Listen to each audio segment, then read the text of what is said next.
सुप्रभात छात्रों। कक्षा 9वीं विषय हिंदी में आपका पुनः एक बार स्वागत है। पाठ क्रमांक 9, मेरे पिताजी डॉक्टर हरिवंश राय बच्चन जी। भाग 2 में हम अभी देखेंगे कि हरिवंश राय बच्चन जी अपने पिता के बारे में अधिक जानकारी हमें और किस तरह से देते हैं। भाग 1 में हम लोगों ने देखा था कि उनका स्वभाव, उनका चाल चलन, उसके बाद उनके मोहल्ले में होने वाली उनकी इज्जत, ये सभी के बारे में हम लोगों ने अधिक जानकारी ले ली है। तो चलिए इस पाठ में आगे बढ़ते हैं। पिताजी मौन रहकर गीता पढ़ते थे, शायद चिंतन करने की दृष्टि से। मानस में वो बहा करते थे। संस्कृत का उन्हें साधारण ज्ञान था। मानस में आए संस्कृत अंशों को वो शुद्धता और सुस्पष्टता से पढ़ते थे, पर संस्कृत से वह उच्चारण सुख का अनुभव न करते थे जो अवधि से। कविता सस्वर पढ़ने का मुझे भी शौक है। ब्रज और अवधि की कविता मैं घंटों पढ़ सकता हूँ। मानस का तो सस्वर अखंड पाठ मैंने कई बार किया है, पर मानस की बात ही और है। खड़ी बोली की कविता में घंटे भर पढ़ लूँ तो मेरी जीभ ऐंठने लगती है। उर्दू के साथ यह बात नहीं है। खड़ी बोली कविता ने कहते हुए खेद होता है, मानस की सूक्ष्म शिराओं को अभी तक कम ही छुआ है। वह जीवन से उठी कम लगती है और कोश से उतरी अधिक। कारणों पर यहाँ न जाऊँगा। यहाँ पर हरिवंश राय बच्चन जी अपने पिताजी के बारे में आगे बताते हैं कि पिताजी जो गीता का पठन है वो मौन रहकर कर। हरिवंश राय जी यहाँ पे कहते हैं कि वो मानस का जो पाठ है वो बहुत अच्छे से करते थे। उन्हें बहुत चरम सुख का अनुभव होता था उनका पाठ करते में, क्योंकि वो सभी पाठ अवधि में था, उनकी भाषा प्रिय भाषा में था। लेकिन उसका सुख, वो उच्चारण का सुख वो संस्कृत में ना ढूंढ पाते थे। यहाँ पर हरिवंश राय बच्चन जी हमें यही बताते हैं कि अगर ब्रज और अवधि की कविता वो घंटे भर नहीं, दिन भर बोल सकते हैं या बहुत सारे घंटे बोल सकते हैं, लेकिन अगर खड़ी बोली में कविता उन्हें बताई जाए या बोलनी जाए तो घंटे भर में उनकी जीभ ऐंठने लगती है। जीभ ऐंठना मतलब हड़बड़ाना या बोल न सकना। उर्दू के साथ भी ये बात नहीं थी, लेकिन खड़ी बोली को उन्होंने यहाँ पर खेद व्यक्त किया है कि खड़ी बोली को उच्चारण के लिए बहुत कष्ट पड़ते हैं और उच्चारण सरल नहीं होता है खड़ी बोली का, ऐसा उनका मानना है। तो यहाँ पर वो बताते हुए कहते हैं कि मानस की सूक्ष्म शिराओं को अभी तक खड़ी बोली ने कम ही छुआ है। तो यहाँ पे कारणों पे न जाते हुए वो क्या कहते हैं कि खड़ी बोली जो है वो जीवन से उठी कम और कोश से उतरे अधिक लगती है, ऐसा हरिवंश राय बच्चन जी का मानना है। आगे चलिए देखते हैं। जो भाषा रोज़मर्रा की ज़िंदगी में हम लोग उपयुक्त या उपयोग में लाते हैं, उसमें चरम सुख का आनंद हम लोग लेते हैं पढ़ते समय, गाते समय। तो थोड़ा सा संस्कृत और खड़ी बोली का इनको थोड़ा सा परहेज था, तो उसमें वो कंफर्टेबल नहीं महसूस करते थे। ठीक है, तो कारण यहाँ पे नहीं दी है बच्चन जी ने। चलिए आगे बढ़ते हैं। पूजा से पिताजी ठीक 8:30 बजे उठते। उस समय तक मेरी माताजी भोजन तैयार कर देती। वे रसोई में बैठकर भोजन करते और कपड़े पहन 9 बजते बजते दफ्तर के लिए रवाना हो जाते। यानी उनका ये नित्य कर्म था कि पूजा करनी है 6:30 से 8:30 बजे तक। उसके बाद जब तक उनकी पूजा हो जाती है, उनकी माँ रसोई घर में उनके लिए खाना बनाती थी, भोजन तैयार करती थी और वो रसोई घर में बैठकर ही भोजन करते, फिर कपड़े पहनते और 9 बजते बजते दफ्तर के लिए रवाना हो जाते थे। क्योंकि वो पैदल चलते थे, इसलिए 9 बजे निकलना उनका नित्य कर्म था। किसी किसी दिन ऐसा भी होता कि किसी कारण भोजन समय पर तैयार न होता। पिताजी को बहुत गुस्सा आता, माँ कांपने लगती, पर गुस्सा निकालने का समय भी उनके पास न होता। वे जल्दी जल्दी कपड़े पहनते और बगैर खाए दफ्तर के लिए चल पड़ते। अपनी 35 वर्ष की नौकरी में वे कहा करते थे, एक दिन वे दफ्तर देर से नहीं पहुँचे, मेरी माताजी जल्दी जल्दी पूरियाँ बनाती और एक डिब्बे में खाना रखकर मोहल्ले के किसी आदमी से दफ्तर भिजवाती, और जब तक आदमी मेरे पिताजी को खाना खिलाकर वापस न आ जाता वे भोजन न करती। जब कोई जाने वाला न मिलता तो उनका दिन भर का उपवास होता। घर की 3 बूढ़ियाँ, राधा, मेरी दादी और महारानी की बातें सुनने को ऊपर से मिलती। मेरी माँ न खाती तो वह कैसे खाती, पर अपनी भूख का गुस्सा वो दिन भर माँ पर उतारती रहती। यहाँ पर हरिवंश राय जी बच्चन बताते हैं कि अभी तक जो उनके पिताजी का गुस्से वाला जो पैटर्न था या चिड़चिड़ करने का जो पैटर्न था वो यहाँ पे उन्होंने बताया नहीं था, उसके बारे में चर्चा नहीं की थी, लेकिन वो आ ही गया। लेकिन देखिए, एक शिस्तप्रिय प्राणी है, एक वक्तशीर प्राणी है। ये जो व्यक्ति है उसे बिल्कुल पसंद नहीं है किसी भी बात को टालना या किसी भी बात के लिए लेट होना या ऐसा कुछ भी उन्हें पसंद नहीं था। तो यहाँ पर हरिवंश राय बच्चन जी आगे बताते हैं, किसी किसी दिन क्या होता था कि भोजन बनाने में समय लगता माँ को, क्योंकि किचन में काम होते हैं, सब्जी वगैरह बनाने में कभी कभी समय लग जाता है। जब ऐसा होता था या भोजन के लिए समय लगता था, उनको उस समय, उस वक्त जिनका वो निर्धारित समय पर भोजन ना मिला तो उनको गुस्सा आता था और बहुत भयंकर गुस्सा करते थे, और उनके गुस्से से माँ कांपने लगती थी, इतने गुस्सैल थे, है कि नहीं। लेकिन वो क्या करते थे, गुस्सा उतारते नहीं थे किसी पे। ये बहुत बड़ी बात होती है कि गुस्सा ना निकाले किसी पे।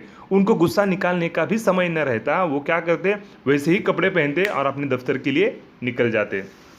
तो यहाँ पर क्या होता है, बाकी घरों में गुस्सा निकाला जाता है, उन औरतों पर गुस्सा निकाला जाता है, माँओं पर गुस्सा निकाला जाता है कि क्या कर रहे हैं तुम लोग, घर में पड़े रहते हैं, ऐसा होता है वैसा होता है। लेकिन यहाँ पर वो गुस्सा नहीं निकालते थे किसी पर, गुस्सा होते थे वो, लेकिन बिना किसी को चिल्लाए वो वहाँ से निकल जाते थे। यानी जो दबदबा है उस आदमी का, जो व्यक्तित्व है, काफ़ी ज़बरदस्त है। इसलिए ऐसे व्यक्तियों का रिस्पेक्ट और भी अपने मन में दुगना बढ़ जाता है कि नहीं। तो ऐसे ही बच्चन साहब के जो पिताजी है प्रताप जी, वो वैसे ही थे। तो उनकी माँ, इस तरह से ये व्यवहार होने के बाद उनकी माँ क्या करती थी, वो क्या करती थी कि जल्दी जल्दी अपने वो पूरियाँ बनाती थी और मोहल्ले के किसी आदमी को पकड़ती थी और बोलती थी भैया ये लो और मेरे पतिराज को ये खाना खिला कर आ जाओ। अभी उनकी 35 साल की नौकरी में एक बार भी आदमी लेट नहीं हुआ है, अपने काम के लिए देरी से नहीं गया है। तो उनका रुतबा संभालना, उनका गुस्सा संभालना सब जायज़ था, लेकिन फिर भी रसोई में काम होती ही है। तो जब तक वो आदमी उनको खाना खिलाकर वापस न आ जाए, ये खाना नहीं खाती थी। और अगर कोई आदमी ना मिले जाने के लिए, उस दिन बच्चन साहब की यानी हरिवंश राय की माँ का उपवास होता था। और घर में जो 3 बूढ़िया औरतें थी, कौन कौन थी बूढ़िया औरतें घर में, उनकी दादी, महारानी और राधा, ये तीनों क्या करते थे, ये भी अगर माँ ने खाना नहीं खाता, ये भी खाना नहीं खाती थी, तीनों भी। तो उपवास रखती थी वो भी, क्योंकि अगर माँ नहीं खाती तो वो कैसे खाएगी। लेकिन अपनी भूख का गुस्सा जो है वो माँ पर दिन भर उतारते रहते। घर के बूढ़े लोग ऐसे होते हैं, देखिए, अपना गुस्सा वो क्या करते हैं, घर की औरतों पर निकालते रहते हैं। इस तरह से एक सुंदर परिवार और अपने पिताजी के बारे में यहाँ पे बच्चन जी हमें बता रहे हैं। चलिए आगे बढ़ते हैं। पिताजी के दफ्तर से लौटने का कोई ठीक समय नहीं था। नौकरी के प्रारंभिक वर्षों में प्रायः देर से लौटते, 8-9 बजे, इससे भी अधिक देरी से, और खाना खाकर सो जाते थे। बात को जब कुछ जल्दी आने लगे तो खाना खाने से पहले कुछ देर पढ़ते, कभी खाना खाने के बाद भी, और कभी तो घूमने निकल जाते। सुबह गंगा स्नान में आने जाने के 8 मील, दिन को दफ्तर आने जाने के 8 मील, यानी कुल 16 मील चल लेने पर भी उनकी चलास तृप्त नहीं होती थी, और रात को भी 2-3 मील घूम फिर कर आने को वो तैयार रहते थे। तभी तो मैं कहता हूँ कि उन्हें चलने का मर्ज था। सबसे अचरज की बात यह थी कि रात को चाहे जितनी देर सोए, उठते वो सुबह 3 बजे ही थे। उनका कहना था कि नींद लंबाई नहीं गहराई मांगती है, यानी कम घंटों की भी गहरी नींद ज़्यादा घंटों की हल्की नींद का काम कर देती है। उनके इस फार्मूले के प्रति विश्वास ने मुझे अपनी नींद पर कितना अत्याचार कराया है, इसे सोचकर कभी कभी मैं कहता हूँ कि जब मैं मरूँ तो मुझे 7-8 दिन तक यूँ ही पड़े रहने देना। इस असंभव की कल्पना पर सुखद है, क्योंकि मुझे अपने जीवन की बहुत सारी रातों की नींद पूरी करनी है। हरिवंश राय जी आगे कहते हैं कि पिताजी के उनके दफ्तर से लौटने का कोई ठीक समय नहीं था, क्योंकि वो ज़्यादा काम करते थे वहाँ पे और बाकी अपने दोस्तों का भी काम निपटा लेते थे, इसलिए उनके आने का ठीक समय नहीं था। नौकरी के प्रारंभिक वर्षों में प्रायः देर से ही लौटते थे, 8-9 बजे, कभी इससे भी अधिक देरी से, और खाना खाकर सो जाते थे। बाद में जब नौकरी आगे बढ़ी, उनकी कुछ समय नौकरी में बीता, तब वो जल्दी आने लगे, और जैसे ही जल्दी आते कुछ ना कुछ पढ़ने के लिए लेते और पढ़ने के लिए बैठ जाते। खाना खाते थे और अगर समय बचा तो वापस पढ़ने के लिए बैठ जाते थे। ऐसा उनका नित्य क्रम था। तो यहाँ पर हरिवंश राय जी बता रहे हैं कि इन पढ़ने की आदत, ये सब आदतें वो अपने पिताजी से सीखे हैं, है कि नहीं। इसलिए यहाँ पर 9वीं कक्षा के छात्रों के सम्मुख ये लेसन रखने का, ये पाठ रखने का उद्देश्य यही है कि आप लोग जो अच्छी बातें हैं अपने बड़ों से सीखनी चाहिए, उसे अवगत कराना चाहिए, ताकि आपको भविष्य में आपका व्यक्तित्व बनाने में उसकी मदद हो, है कि नहीं। तो यहाँ पे आगे हरिवंश राय जी कहते हैं, तो कभी कभी तो घूमने निकल जाते। अभी सुबह गंगा स्नान के लिए जाने आने के 8 मील, दफ्तर को जाने आने के 8 मील, यानी कुल 16 मील चलने के बाद भी उनकी चलास तृप्त नहीं होती। चलास चलास मतलब चलने फिरने का शौक, चलने का शौक, ठीक है। चलास क्या होती थी? तृप्त ही नहीं होती थी, इतने चलने के आदिया उनकी चलने की आदत होती थी। रात को भी 2-3 मील घूमने के लिए फिर तैयार रहते थे वो। और तभी तो मैं कहता हूँ, यानी हरिवंश राय जी कहते हैं कि उनको चलने का मर्ज था। मर्ज था मतलब बीमारी, रोग, मर्ज मतलब बीमारी, रोग। सबसे अचरज की बात उनको ये लगती थी कि चाहे जितनी देर लगे सोने के लिए उनको, लेकिन उठते सुबह बरोबर 3 बजे ही उठते थे। ये उनकी बातें हरिवंश राय के मन पर गहरा असर करती थी। इसलिए उनका व्यक्तित्व बनाने में, या हरिवंश राय जिससे बने हैं, या अमिताभ जी में वो बातें जो आई है, ये उन्हीं के बदौलत आई है। ये संस्कार यहाँ पे हम लोग बहुत मायने रखते हैं, ठीक है। तो आगे हरिवंश राय जी कहते हैं कि उनका कहना था, यानी उनके पिताजी का कहना था कि नींद आपकी लंबाई नहीं मांगती, गहराई मांगती है। यानी कम घंटों की भी गहरी नींद ज़्यादा घंटों की हल्की नींद का काम कर देती है, ऐसा उनको लगता था। अब ये जो फार्मूला उन्होंने बनाया था, प्रताप जी ने जो फार्मूला बनाया था, उसके प्रति विश्वास था हरिवंश राय जी को बहुत, और उन्होंने यहाँ पर कबूल किया है कि उस फार्मूले पर विश्वास करने के बाद खुद पर या खुद की नींद पर उन्होंने कितना अत्याचार किया है, ये सोचकर कभी कभी ये बहुत बड़ी बात बोल देते हैं। ये कहते हैं कि जब मैं मरूं तो 7-8 दिन के लिए यूं ही पड़े रहने देना। इस असंभव कल्पना भर सुखद है, लेकिन अब उनको ऐसा लगता है कि उन्हें अपने जीवन की बहुत सारी नींदें क्या करनी है, पूरी करनी है। इसके लिए उन्हें ऐसे ही पड़ा रहने दिया जाए। यहाँ पर जो पहली बात हम लोगों ने देखी थी कि जो ये संस्मरण या आत्मकथा होती है वो स्मृतियों के आधार पर होती है, लेकिन निष्पक्षता जो आत्मकथा का आवश्यक पक्ष है वो यहाँ पे हरिवंश राय बच्चन जी ने बाखूबी निभाया है। आगे देखते हैं। समय की पाबंदी की जो उत्कटता उन्होंने अपनाई थी, उनके निभाने के लिए घर के लोगों का सहयोग आवश्यक था। उन्हें सेंस ऑफ टाइम, वक्त का अंदाज देने के लिए पिताजी ने अपनी नौकरी के पहले वर्ष में एक आराम घड़ी खरीदी और लाकर दालान की तिकोनियों पर रख दी थी। यह घड़ी नई नहीं थी, विक्टोरियन युग की थी और पायोनियर दफ्तर में बहुत दिनों से काम दे रही थी। वहाँ वह कंडम माल की तरह निकाल दी गई तो पिताजी ने शायद 2 रुपये में ले ली। यह घड़ी बेहया साबित हुई। थोड़ी बहुत सफाई के बाद वह चलने लगी तो चलती ही चली गई। 7वें दिन उसमें चाबी देनी पड़ती, वह अलार्म भी बजाती। उसके कभी घड़ी सास के यहाँ जाने की मुझे याद नहीं। तिकोनिया और खाली, इसकी कोई तस्वीर मेरे दिमाग में नहीं। मेरे पिताजी के जीवन पर्यंत वह चलती रही। हरिवंश राय जी यहाँ पे हमें बताते हैं कि समय के कितने पाबंद थे प्रताप जी, यानी उनके पिताजी। तो उन्होंने जो उत्कटता अपनाई, उसके निभाने के लिए घर के लोगों का सहयोग आवश्यक था और सभी लोग उनको सहयोग देते, यानी पूरा घर उनके समय के लिए चलता, पाबंद रहता। इसलिए सब लोग अपना समय भी पालना यहाँ पर सीख गए थे। उन्हें सेंस ऑफ टाइम, यानी वक्त का अंदाज देने के लिए पिताजी अपनी नौकरी के पहले वर्ष में एक घड़ी खरीद लाए और दालान में तिकोनियों में रख दिया। अभी कैसा था, पुराना जो मकान रहता था उसकी दीवार में तिकोने आकार के कुछ ऐसे खड्डे नुमा बनाए जाते थे, जहाँ पर आप लोग गमले रख सकते हैं या कुछ और भी चीज़ें रख सकते हैं, है कि नहीं। तो इस तरह से उन्होंने वहाँ पे क्या किया, वो घड़ी लाकर रख दी।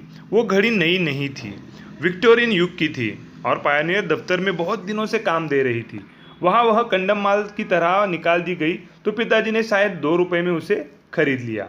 लेकिन लेखक के हिसाब से ये घड़ी कैसी साबित हुई, बेहया साबित हुई, क्योंकि थोड़ी बहुत सफाई के बाद वो चलने लगी तो चलती ही चली गई। हर 7वें दिन उसमें चाबी देनी पड़ती और वह अलार्म भी बजाती। उसे कभी घड़ी साज के, यानी घड़ी रिपेयर करने वाले के पास ले जाने की याद लेखक को नहीं है। तिकोनिया और खाली, इसकी कोई तस्वीर लेखक के दिमाग में तो बिल्कुल नहीं है। और वह घड़ी मेरे पिताजी के जीवन पर्यंत वह चलती ही रही। उनकी मृत्यु को लगभग 30 वर्ष होने आए हैं, अभी वह चल रही है। मेरे पास नहीं है। मेरी बड़ी बहन के लड़के रामचंद्र, फुटबॉल के अखिल भारतीय प्रसिद्ध खिलाड़ी, उसे अपने नाना की एक निशानी के रूप में ले गए थे। मैं जब कभी राम के घर जाता हूँ, हिर फिर कर मेरी आँख उस घड़ी पर टिक जाती है। हमारे घर में कितने जन्म मरण, शादी ब्याह, भोजनोत्सव उसने देखे हैं। कितने हर्ष विषाद, अश्रुहास, वाद विवाद, कितने क्रोध कलह, रोदन गायन, श्रम संघर्ष की वह साक्षी है। मेरी माँ अक्सर कहती थी कि नाम तो एक आराम घड़ी है, पर न ई खुद आराम करती है न केहुक आराम करने देते है। आराम घड़ी नाम ऐसी घड़ियों को शायद इसलिए दिया गया हो कि ये एक जगह रख दी जाती है। अलार्म से आराम आया हो तो भी कोई अचरज की बात नहीं। कभी कभी आराम का आज भी छोड़ दिया गया है, और ऐसी घड़ियों को मैंने लोगों को राम घड़ी भी कहते सुना है। क्या भूलूं, क्या याद करूं से। आत्मकथा के इस अंतिम पड़ाव में लेखक कहते हैं कि उनके पिताजी की मृत्यु को लगभग 30 वर्ष होने आए हैं। अभी भी वह घड़ी चल रही है। हालांकि उनके पास वो घड़ी अभी नहीं है। उसके बड़ी बहन के लड़के जो है रामचंद्र जी, जो फुटबॉल के एक प्रसिद्ध खिलाड़ी है, भारतीय खिलाड़ी है, उसे अपने नाना की एक निशानी के रूप में ले गए थे। लेकिन अपनी चीज़ अगर दूसरे के पास गई तो उस चीज़ की बहुत ही हमें याद आती है। तो जब भी लेखक वहाँ पे जाते हैं राम जी के घर, उनकी नज़र हिर फिर के बरोबर उस घड़ी के ऊपर टिक जाती है। क्योंकि बचपन से लेके जवानी तक जब जब वो वहाँ पे आए गए हैं, उन्होंने वो घड़ी अपनी घर की तिकोनियों में देखी है। तो उन्हें ऐसा लगता है, ऐसा प्रतीत होता है कि ये घड़ी हमारे घर के सभी दुख सुख की, यहाँ पे उन्होंने देखिए जन्म मरण की, शादी ब्याह, भोजनोत्सव, हर्ष उल्लास के क्षण, अश्रुहास, वाद विवाद, कितने क्रोध कलह, रोदन गायन, श्रम संघर्ष की वह साक्षी है। तो उनको ऐसा लगता है कि वो एक घर के सदस्य की तरह हमारे साथ है, और हमारा उसने इतने वर्ष तक साथ निभाया है। इसलिए लेखक को उस घड़ी से काफ़ी प्यार है। जिस उदाहरणों से लेखक उस घड़ी को अपने घर से संबोधित करते हैं, उसे ऐसा प्रतीत होता है कि वो एक साक्षी यानी उस घर की ही एक सदस्य बन गई है। आगे लेखक कहते हैं कि उनकी माँ अक्सर ऐसा कहती थी कि ये घड़ी का नाम सिर्फ आराम घड़ी है, और ये न खुद आराम करती है न किसी को आराम करने देती है। तो यहाँ पर सबको ऐसा ही लगता है कि ये नाम सिर्फ आराम घड़ी है, लेकिन इस आराम घड़ी का नाम आराम घड़ी शायद इसलिए दिया होगा कि अलार्म यानी अलार्म से आराम ये शब्द आया हो, तो कोई अचरज की बात लेखक को यहाँ पे नहीं लगती। कभी कभी आराम का आज छोड़ दिया जाए, और इस घड़ी को लोग राम घड़ी भी कहते लेखक ने सुना है। और ये लेखक की बात है। तो उस ज़माने में जो ऐसी अद्भुत चीज़ें मिलती थी, तो उनको अलग अलग नामों से या उनके उपयोग के हिसाब से यहाँ पे पुकारा जाता था। तो यहाँ पर क्या भूलूं, क्या याद रखूं, याद करूं, इस संग्रह से ये कहानी, ये आत्मकथा हमारे सम्मुख डॉक्टर हरिवंश राय बच्चन जी ने रखी। उससे हमें बहुत अच्छे संस्कार एवं बोध मिलते हैं यहाँ पे। तो हम लोग हरिवंश राय जी का शुक्रिया अदा करते हैं इसके लिए कि उन्होंने अपने पिताजी के माध्यम से हमारे खुद के पिताजी की तरफ देखने का नज़रिया हमारा बदल दिया। संस्कार कैसे आते हैं, ये संस्कार कैसे हम निभाते हैं, और हम लोगों में कैसे आते हैं, अपने व्यक्तित्व में, चरित्र में कैसे आते हैं, इन सभी के बारे में बहुत अच्छी जानकारी यहाँ पर हमें इस पाठ के द्वारा मिलती है। प्रस्तुत पाठ का सारांश मैं आपके सामने रख रहा हूँ। प्रस्तुत पाठ मेरे पिताजी आत्मकथा का एक अंश है। प्रस्तुत पाठ में लेखक हरिवंश राय बच्चन जी ने अपने पिता का चरित्र चित्रण किया है, और साथ में यह भी बताया है कि पिताजी द्वारा किए गए संस्कारों का उन पर गहरा प्रभाव पड़ा। लेखक के पिताजी समय के बड़े पाबंद थे। अपनी 35 वर्ष की नौकरी में भी वह दफ्तर कभी देरी से नहीं गए थे। जब लेखक की माँ उनके लिए भोजन देरी से बनाती तो वो गुस्सा हो जाते थे। लेखक की माँ आसपास रहने वाले किसी भी आदमी के हाथों उनके लिए दफ्तर में भोजन भेज देती थी। जिस दिन भोजन ले जाने के लिए कोई नहीं मिलता, उस दिन लेखक के पिताजी भूखे रह जाते थे। इसी कारण लेखक की माँ भी भूखी रहती। लेखक के पिताजी को धर्म के नाम पर दंगा फसाद करने वालों के खिलाफ बहुत नफरत थी। उनका कहना था कि इंसान मेल से रहने के लिए बना है। हिंदू या मुसलमानों के मरने से न हिंदुत्व समाप्त होगा न इस्लाम। लेखक के पिता बहुत धार्मिक थे। वे सुबह जल्दी उठकर गंगा स्नान करने जाते थे, पूजा पाठ में विश्वास रखते थे और मानस का नवाहिक पाठ करते थे। लेखक पर अपने पिताजी का रहन सहन, व्यक्तित्व एवं उनके गुणों का बहुत असर हुआ। उन्हीं के आदर्श विचारों के कारण लेखक के व्यक्तित्व को एक नया आयाम प्राप्त हुआ। इसलिए लेखक ने अपनी आत्मकथा के इस अंश में अपने पिताजी की खूबियों को दर्शाया है, जो कि कक्षा 9वीं के सभी छात्रों पर लागू पड़ता है या सभी सुनने वालों पर लागू पड़ता है कि नहीं। अपने पिताजी होते हैं, है कि नहीं। तो इस तरह से हम लोग कथा का सारांश यहाँ पे समाप्त करते हैं। कुछ जो कठिन शब्दार्थ जो है उनके बारे में भी अधिक जानकारी मैं यहाँ पे दे रहा हूँ आपको। नैमित्तिक, नित्य संबंधी, विलायत यानी वेश, वाक चातुर्य, वाक्पटुता, बोलने में चतुराई, अचेतन, चेतना रहित, चलास, चलने का शौक, सहकर्मी, दफ्तर में साथ काम करने वाला। ठीक है, आगे भी और है। आत्मरक्षा, स्वयं की रक्षा, सिरफिरा, पागल, वारदात यानी घटना, नियमबद्ध, नियम के अनुसार, अचरज, आश्चर्य। तो ये सभी शब्द आपको देखने हैं और उसके अर्थ भी ध्यान में रखने हैं। हम आशा करते हैं कि ये पाठ आपके अच्छे से समझ में आया होगा, लेकिन ये पाठ समझ में आने से मुझे ऐसा लगता है कि इसके जो मूल्य है वो हम लोग अपने आप में धारण कर ले तो अपनी ज़िंदगी सुखद और संपन्न हो जाती है। व्यक्ति के पास कुछ न हो तो चलेगा, लेकिन व्यक्ति के पास एक अच्छा चरित्र होना बहुत आवश्यक है और सिर्फ भाषा ही ये काम कर सकती है। तो मैं सभी से ऐसी आशा करता हूँ कि अपने चरित्र को मजबूत बनाने के लिए, अच्छा बनाने के लिए आप लोग इस पाठ का ज़रूर आधार लेंगे। धन्यवाद।